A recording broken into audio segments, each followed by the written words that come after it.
L'ambassade des USA à Alger a annoncé que 124 citoyens et résidents américains ont été rapatriés hier d'Algérie vers les États-Unis à bord d'un avion affrété par l'ambassade. L'ambassadeur John Desrochers a assisté au déroulement de l'opération à l'aéroport d'Alger où il a dit au revoir aux voyageurs et remercie sincèrement les partenaires et amis algériens qui ont aidé à rendre ce voyage possible. Avant leur embarquement, des agents de santé ont contrôlé la température des passagers afin de s'assurer qu'il n'y a pas des cas douteux contaminés par le virus Covid-19.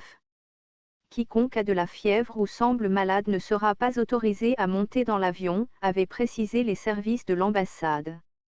Alors que les États-Unis se placent en tête des pays les plus touchés par la pandémie de Covid-19 avec ce jour, et selon les données de l'université Johns Hopkins, 189 000 personnes contaminées et 4 076 morts, Donald Trump a annoncé hier soir vouloir aider les pays européens et l'Italie en premier lieu. En fonction de ce que nous voyons aujourd'hui, je dirais entre 100 000 et 200 000, a déclaré sur CNN le docteur Anthony Fauci à propos du nombre possible de décès. Devenu aux yeux de millions d'Américains une figure rassurante au fil de ses interventions quasi quotidiennes au sein de la « Task Force » de la Maison-Blanche sur le virus, cet expert a par ailleurs évoqué « des millions de cas possibles ».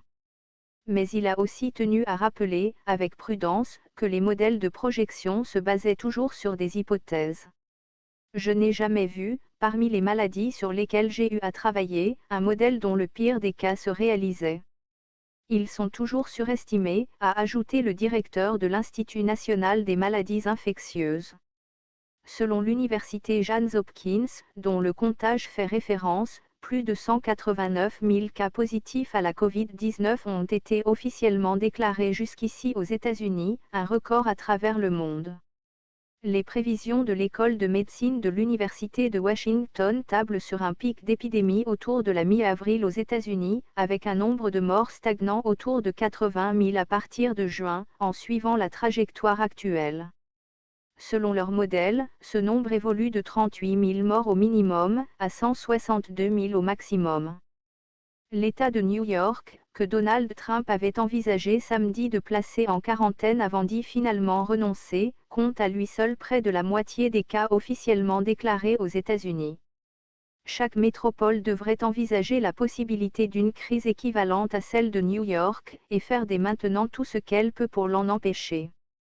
Mais d'autres points chauds apparaissent à travers le pays, parmi lesquels le New Jersey voisin, la Floride, la Louisiane ou les villes de Détroit et Chicago, dans le nord du pays. Les dirigeants de ces États les plus touchés s'inquiétaient dimanche d'un manque d'équipement dans les hôpitaux pour faire face à l'afflux de malades, notamment de respirateurs artificiels. La situation à Détroit s'aggrave de minute en minute, a déploré la gouverneure du Michigan Gretchen Whitmer. Le virus se propage évidemment plus rapidement que ce que nous aimerions.